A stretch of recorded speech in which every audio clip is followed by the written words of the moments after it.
This is Andre Ward, and you're watching Dante's Boxing Nation. You're watching Dante's Boxing Nation. And you're watching Dante's Boxing Nation. Angie, and you're watching Dante's Boxing Nation. You're watching Dante's Boxing Nation. Tune in. You're watching Dante's Boxing Nation. Dante's Boxing Nation, what's going on, guys? You know, first things first, before I go any further, I want to let you guys know I'm a little pissed off because I actually made this video about 2 weeks ago, and right when I was about to upload it, I accidentally deleted it on my iPad, so I didn't feel like doing it all over again, but here we go doing it all over again now. So anyway, without any further ado, let's get into it. A couple of weeks ago, Floyd Mayweather, he did an interview. And in that interview, he was asked a really good question. He was asked, if you could fight any fighter of any era, who would it be? And Floyd Mayweather, with no hesitation, said right away, he didn't even have to think about it. He said Roberto Duran and Julio Cesar Chavez. Now, I find this very interesting for him to choose these fighters of all the fighters in the history of the sport.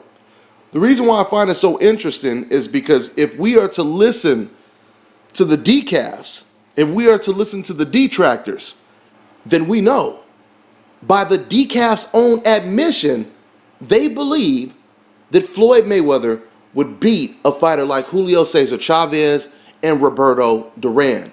Let me explain what I mean. And before I explain that, let me just make an educational disclaimer. To all of the ignorant ass fans that think with your heart, you think with your emotion, everything is like, everything is dislike. For people that think like that, you might as well stop this video right now, because this is not a cheerleading video. This is not American Idol. This is not Mexican Idol. This is just straight logical boxing talk, okay? And for some of you boxing fans that may catch on slow and you don't know what an emotional fan is, a fan who bases everything on emotion and doesn't really base things on your brain, let me give you a perfect example. There was a video that my man Elliot Setback did. And the video, it was titled, Floyd Mayweather Has Mexican Fans. So it was basically some Mexican fans that were talking about, you know, how much of a fan they are of Floyd. They were showing their tickets, all the Floyd Mayweather fights they watched, so on and so forth, right? It was about 6 of them standing around. And I remember like about 4 or 5 of them was like, I'm a Floyd fan. And then one of them was like, I'm a Canelo fan. And Ellie, he kind of alluded to the question, how do Mexican fans feel about you being a Floyd Mayweather fan? And one of the guys, he said something that really made a lot of sense. He said, we're boxing fans. A lot of those other guys are just Mexican fans, right? That is what you call an emotional type of fan. A guy who bases things solely on emotion and pride. Let me give you just one more example. When Julio Cesar Chavez Sr. was asked about Canelo Alvarez, he criticized Canelo a lot. He said that he didn't believe that Canelo did enough to win the Lara fight. He said he needs a lot of work. He needs a new trainer, so on and so forth. He's not the only person to say that, by the way.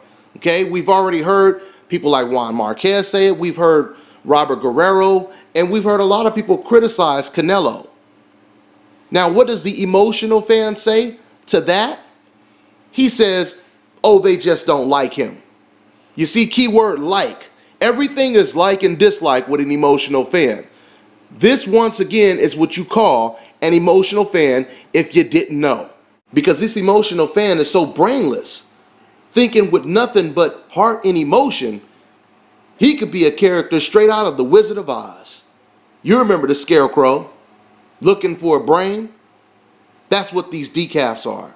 Nothing but scarecrows looking for a damn brain. You can call me a hater, you can call me biased, you can call me whatever you want to call me. But at the end of the day, you will not call me a liar. And you damn sure won't say Dante does not make sense. I can guarantee you that. All right, let's get back to Mayweather versus Chavez. Now, I done ran my mouth so damn much, I'm probably going to have to do a 2-part video because I didn't plan on talking about all that other additional stuff. But you know, once that train starts moving, boy, it's hard to stop it, I'll tell you that.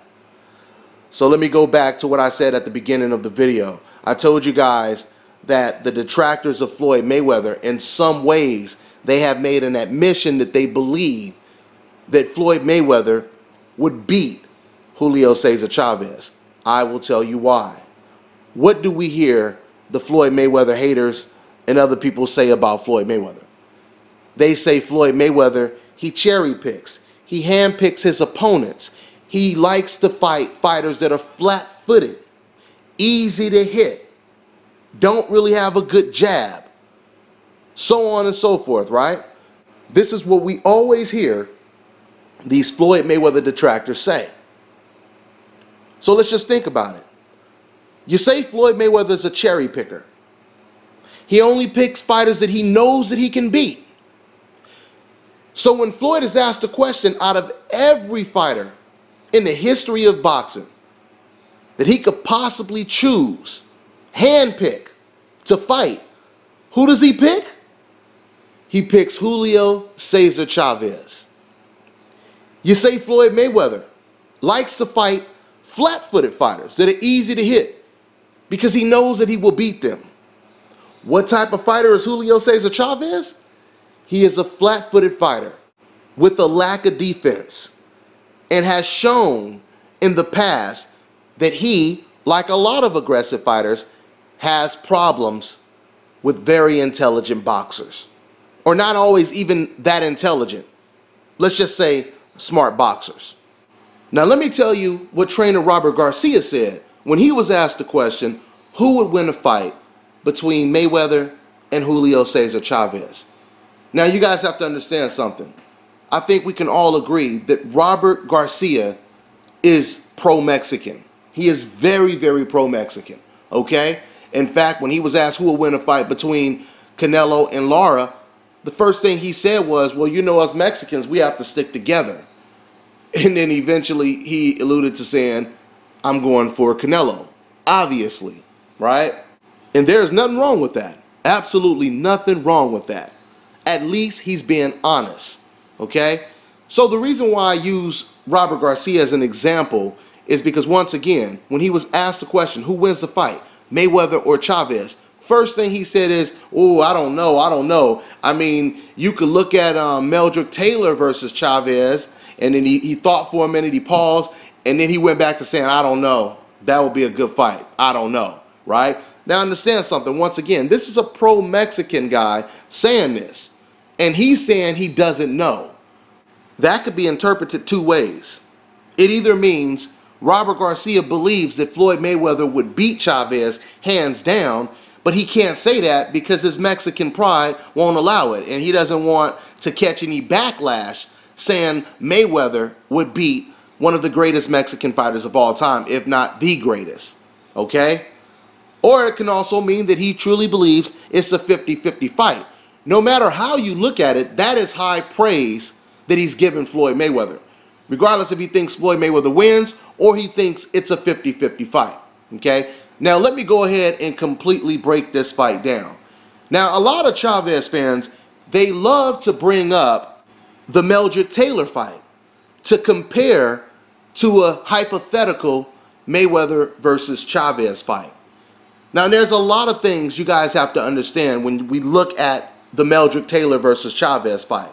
We already know the only reason they're even comparing Mayweather to Meldrick Taylor is for the simple reason that they're both black, they're both American, okay? That's really all they have in common. But that's where the similarities end. It's like trying to compare Juan Marquez to Julio Cesar Chavez Jr. We know that they have total different styles. Now see, Meldrick Taylor, he was a Philadelphian fighter. Philadelphian fighters are known for their heart.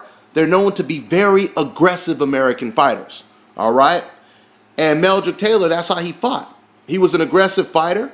He had a good defense, but he didn't have a Floyd Mayweather defense. He didn't even have a Roy Jones defense. He had a Philadelphian type defense, okay? That's the first thing you need to look at.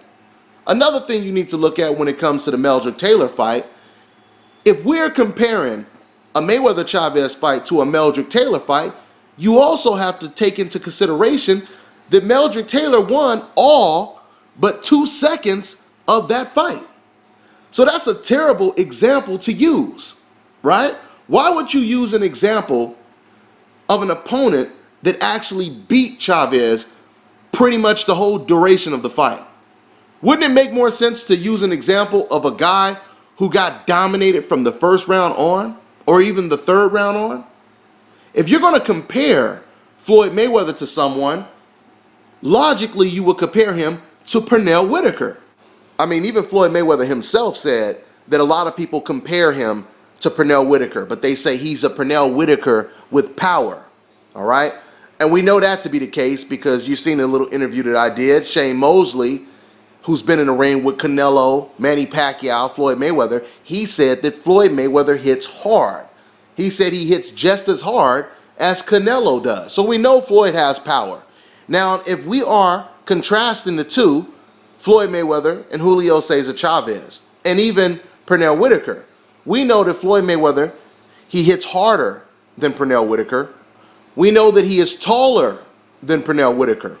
We know he has a much longer reach than Chavez and Pernell Whitaker. And on top of all of that, if we were to put Floyd Mayweather in Pernell Whitaker's shoes at that time, then you would have to also remember Floyd Mayweather would be naturally the bigger guy. Remember, Julio Cesar Chavez, he was moving up from 140 to fight Pernell Whitaker at 147. If it were today, it would be the same scenario. Imagine Julio Cesar Chavez being at 140, okay? And he's moving up to 147 to fight Floyd Mayweather. Now think about this as well. Before Danny Garcia struggled and possibly lost to Mauricio Herrera, before that, a lot of fans were saying that Danny Garcia was the new boogeyman for Floyd Mayweather. He was the new guy that Floyd Mayweather was ducking, and Floyd ain't gonna fight him, and so on and so forth. Soon as Danny Garcia looked bad against Mauricio Herrera, then all those same fans said, oh man, that's gonna be a bullshit fight if Floyd Mayweather fights him. Floyd, you know, he would only fight him because he knows he's easy. You know, Danny, he really lost to, you know, Mauricio Herrera, right? Soon as Danny Garcia had a bad performance, they threw him under the bus. Because many people thought that Danny Garcia, he got exposed by Mauricio Herrera. So just imagine this all playing out. Imagine Julio Cesar Chavez, he gets exposed by Meldrick Taylor. He's moving up in weight to fight pound for pound the best fighter in the world. So who does Floyd decide to fight next? Julio Cesar Chavez. Now remember, Floyd Mayweather detractors. What do you guys always say? Remember what you guys always say. Floyd always picks guys that he knows he can beat. So he picks Julio Cesar Chavez. What would that tell you? Who would win that fight, guys? Who would win that fight? And I know it's some ignorant person listening to this video right now saying, oh, that's bullshit. Floyd would never even fight Chavez. He would be afraid. No, that goes against what you guys say. Because once again, what do you guys say? You say Floyd Mayweather loves fighting against flat-footed fighters. Flat-footed fighters that are easy to hit. By your own admission, this is what you guys say. So you can't even use the excuse, oh, Floyd would never even fight Chavez. He would be too afraid.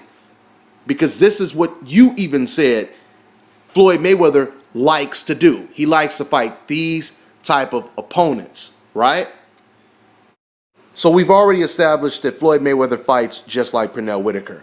Only difference is he's bigger, he's taller, and he's longer, okay?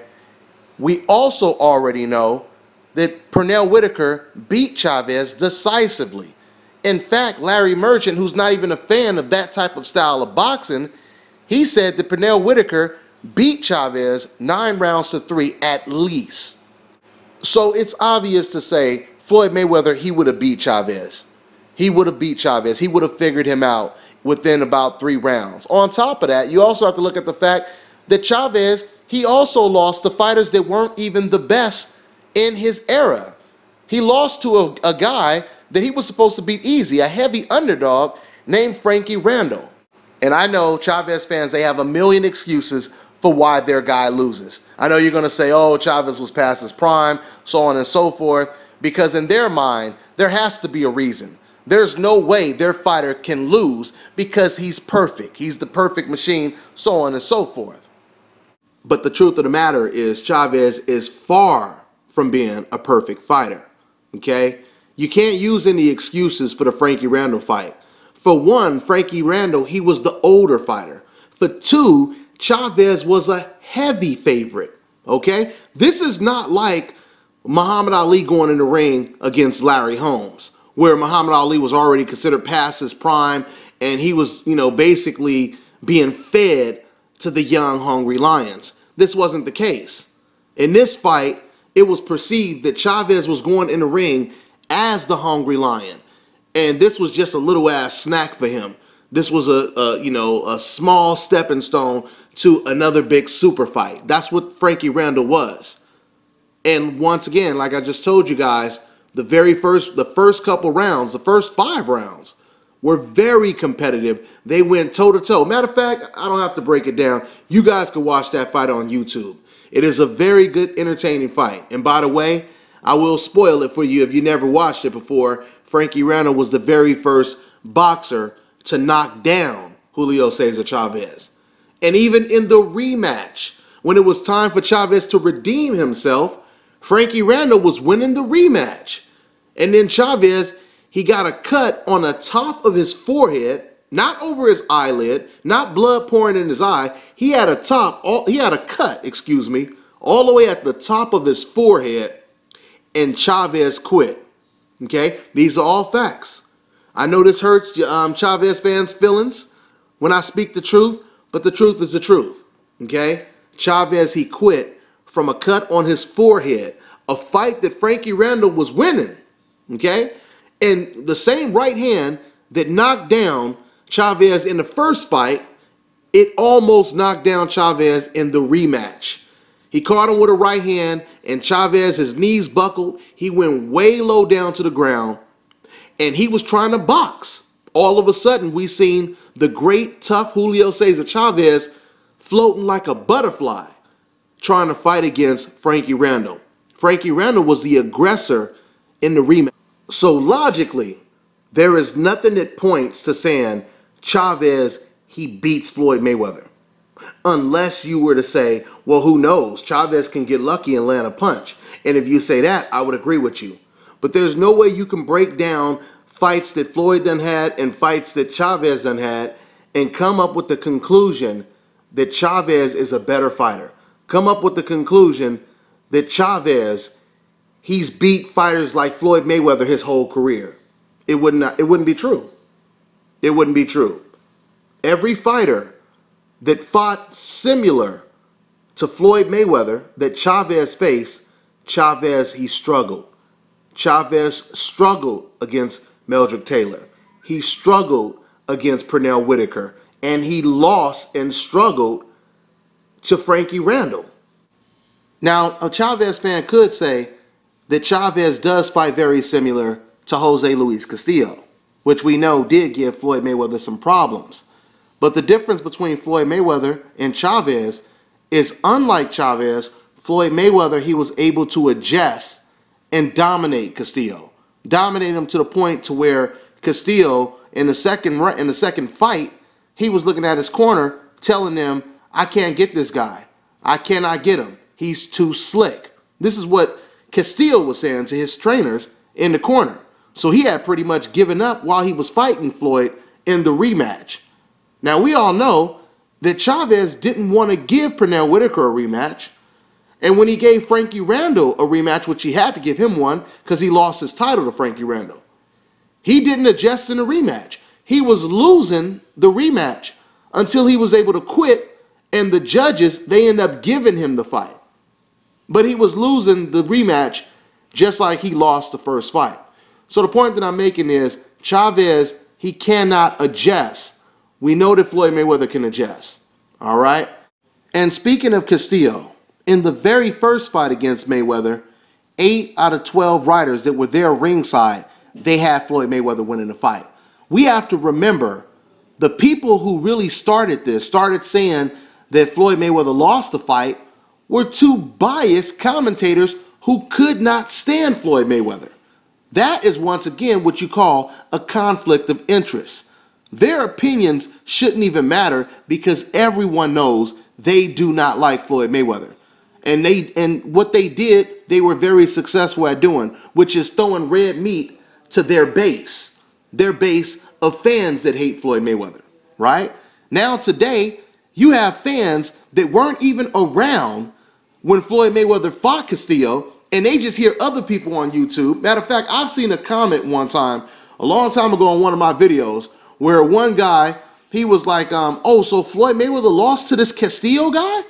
And the other guy was like, yeah, he lost, so you got to watch that fight. He said, oh, wow, okay, I guess I do have to watch the fight. See, that's proof that a lot of these fans, they base things solely on emotion. They just want to hear something negative about Floyd. They don't even care if it's true or not. They just go with it because it gets passed on to them, and then that guy passes it on to the next person. Another thing about the Castillo fight, let me make this very clear. The whole purpose of having a rematch is to clear up any unfinished business, okay? If there was a controversy, if the referee interjected too early and an opponent lost by a controversial TKO, this is usually when you will have a rematch. Once we get that rematch and someone wins the fight with no controversy, that case is closed. That situation is resolved, right? You move on to the next. It was clearly established who was the better fighter. That's the point of a rematch. We don't hear too many people saying, aha, Muhammad Ali, that's why Joe Frazier beat you the first time. We don't hear people talking about Jake LaMotta beating Sugar Ray Robinson one time. We don't really hear about that, right? Because we know that Sugar Ray Robinson, Muhammad Ali, they got the better of their opponent.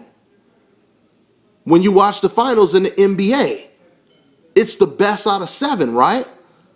So it doesn't matter if the other team beat you, what, 2 or 3 times, as long as you get the best out of 7, okay? But I mean, I really shouldn't have to explain this.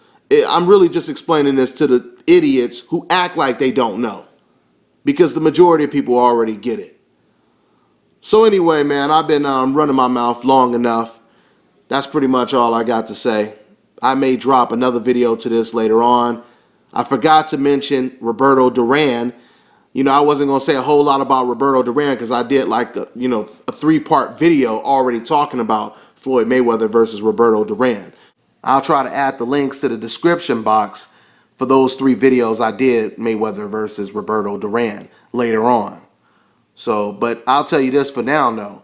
If you guys were ever wondering how a Mayweather versus Duran fight would look, go ahead and look up Duran versus Wilfredo Benitez on YouTube, and that'll give you a very good idea of how a Mayweather-Duran fight would look.